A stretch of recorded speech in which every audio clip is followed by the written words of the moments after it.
Welcome to Mondial. This is the most exciting video we have made. 10 worst moments in US history. This list is a response to the one we'll publish a couple of days after with the topic of 10 great moments in American history. A lot of people requested and searched for a list of 10 worst moments in American history. So here it is, just to present both sides of American history, good and bad.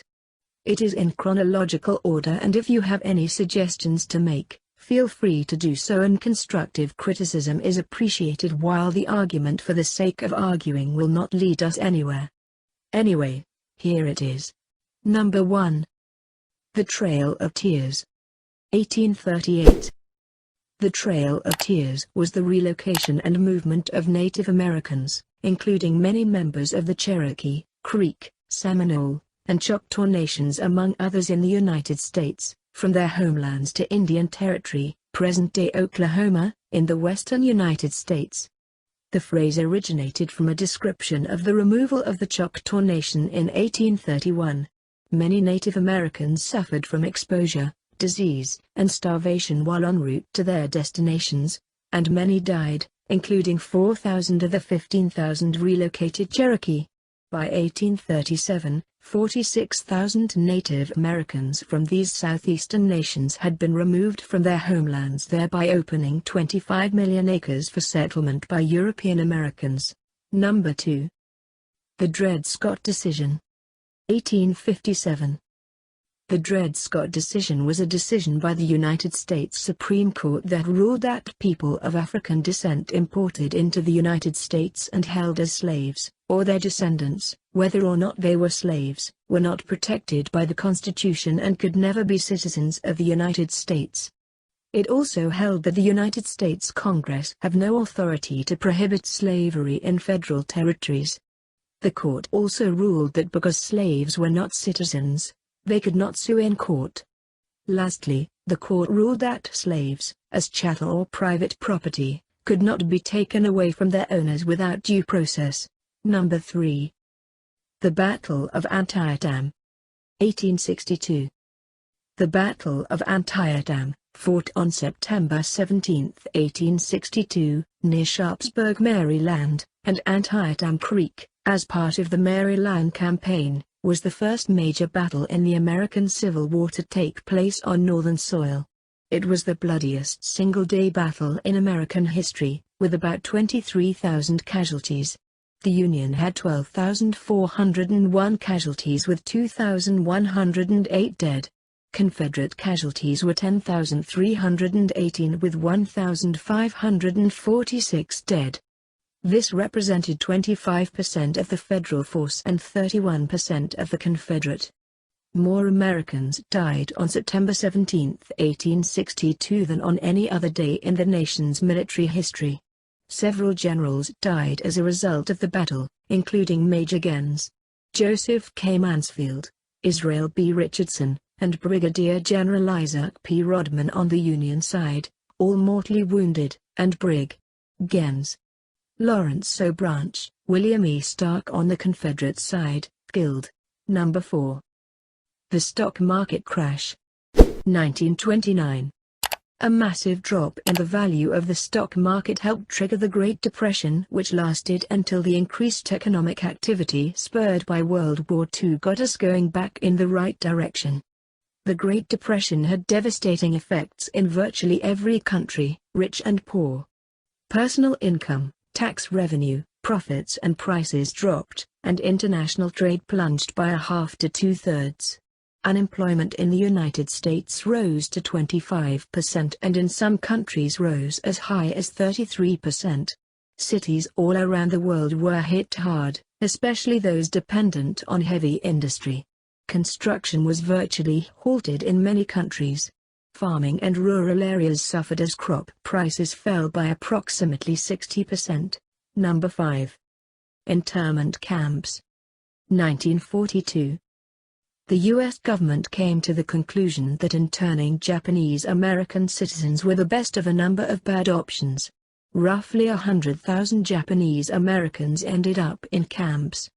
U.S. President Franklin D. Roosevelt signs Executive Order 9066 on February 19, uprooting Japanese Americans on the West Coast to be sent to internment camps. The order led to the internment of Japanese Americans, or as Americans of Japanese ancestry, in which some 120,000 ethnic Japanese people were held in internment camps for the duration of the war. Of the Japanese interned, 62% were Nisei, American-born, second-generation Japanese American and therefore American citizens, or Sansei, third-generation Japanese American, also American citizens, and the rest were Issei, Japanese immigrants and resident aliens, first-generation Japanese American. Number 6. Dropping of the bomb. 1945. A decision was taken to drop atomic bombs on Japanese civilians, killing roughly 200,000 people in total to shorten the war. It completely ignored the fact that war is between armies, not civilians. On Monday, August 6, 1945, at 8:15 a.m., the nuclear bomb Little Boy was dropped on Hiroshima by an American B-29 bomber, the Enola Gay, directly killing an estimated 80,000 people. By the end of the year, injury and radiation brought total casualties to 90,000 to 140,000. Approximately 69% of the city's buildings were completely destroyed, and about 7% severely damaged. On August 9, 1945, Nagasaki was the target of the world's second atomic bomb attack, and second plutonium bomb. The first was tested in New Mexico, USA, at 11:02 a.m., when the north of the city was destroyed and an estimated 40,000 people were killed by the bomb nicknamed Fat Man. According to statistics found within Nagasaki Peace Park, the death toll from the atomic bombing totaled 73,884, as well as another 74,909 injured, and another several hundred thousand diseased and dying due to fallout and other illness caused by radiation. Number 7. Bay of Pigs. 1961.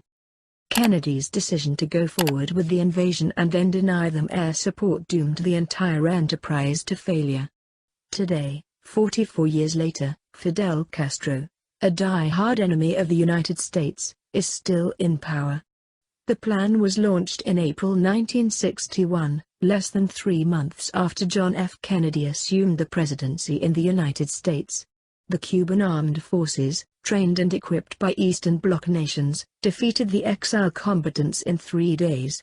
Bad Cuban-American relations were made worse by the 1962 Cuban Missile Crisis. The invasion is often criticized as making Castro even more popular, adding nationalistic sentiments to the support for his economic policies. Following the initial attacks by 8 CIA-owned B-26s on Cuban airfields, he declared the revolution Marxist-Leninist. There are still yearly nationwide drills in Cuba during the Dia de la Defensa, Defense Day, to prepare the population for an invasion. Number 8. Vietnam. The 1960s. The United States entered the war to prevent a communist takeover of South Vietnam as part of their wider strategy of containment. Military advisors arrived, beginning in 1950. U.S. involvement escalated in the early 1960s, with U.S. troop levels tripling in 1961 and tripling again in 1962. The war exacted a huge human cost in terms of fatalities, including 3 to 4 million Vietnamese from both sides, 1.5 to 2 million Laotians and Cambodians, and 58,159 U.S. soldiers. The Case Church Amendment, passed by the U.S. Congress in response to the anti-war movement, prohibited direct U.S. military involvement after August 15, 1973. U.S. military and economic aid continued until 1975. The capture of Saigon by the North Vietnamese Army in April 1975 marked the end of the Vietnam War. North and South Vietnam were reunified the following year. Number 9. 9/11. 2001. Terrorist madmen attack the Twin Towers and Pentagon, kill nearly 3,000 Americans and set off a war on terrorism. Some accounts suggest it was an inside job or a horrific case of neglect.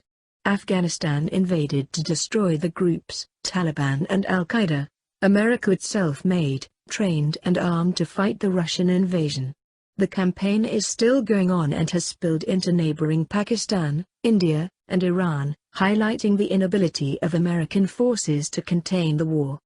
The initial attack removed the Taliban from power, but Taliban forces have since regained some strength. The war has been less successful in achieving the goal of restricting Al-Qaeda's movement than anticipated. Since 2006, Afghanistan has seen threats to its stability from increased Taliban-led insurgent activity, record high levels of illegal drug production, and a fragile government with limited control outside of Kabul. Number 10. Iraq. 2003. The invasion of Iraq on the basis of alleged reports saying Iraq possesses WMDs. Nothing found but hundreds of thousands of lives shattered. Bush later admitted that, "My biggest regret of the presidency has to have been the intelligence failure in Iraq." In 2005, the Central Intelligence Agency released a report saying that no weapons of mass destruction had been found in Iraq. The invasion of Iraq was strongly opposed by some traditional U.S. allies, including France, Germany, New Zealand, and Canada. Their leaders argued that there was no evidence of WMD and that invading Iraq was not justified in the context of UNMOVIC's February 12, 2003 report. On February 15, 2003, a month before the invasion, there were many worldwide protests against the Iraq War, including a rally of 3 million people in Rome, which is listed in the Guinness Book of Records as the largest ever anti-war rally. According to the French academic Dominique Rini, between January 3 and April 12, 2003, 36 million people across the globe took part in almost 3,000 protests against the Iraq War, but the decision remained and Iraq was invaded. McCarthyism. McCarthyism is the politically motivated practice of making accusations of disloyalty, subversion, or treason without proper regard for evidence. Originally coined to criticize the anti-communist pursuits of U.S. Senator Joseph McCarthy, McCarthyism soon took on a broader meaning, describing the excesses of similar efforts.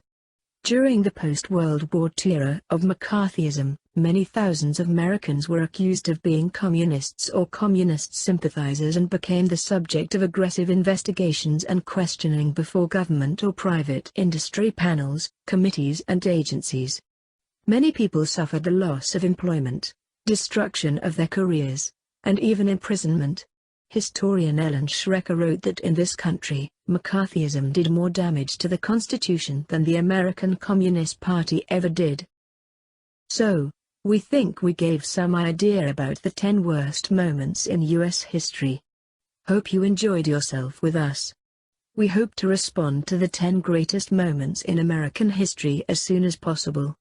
We have really good videos for all. So the notification bell would really help a lot. Thank you for spending time with us.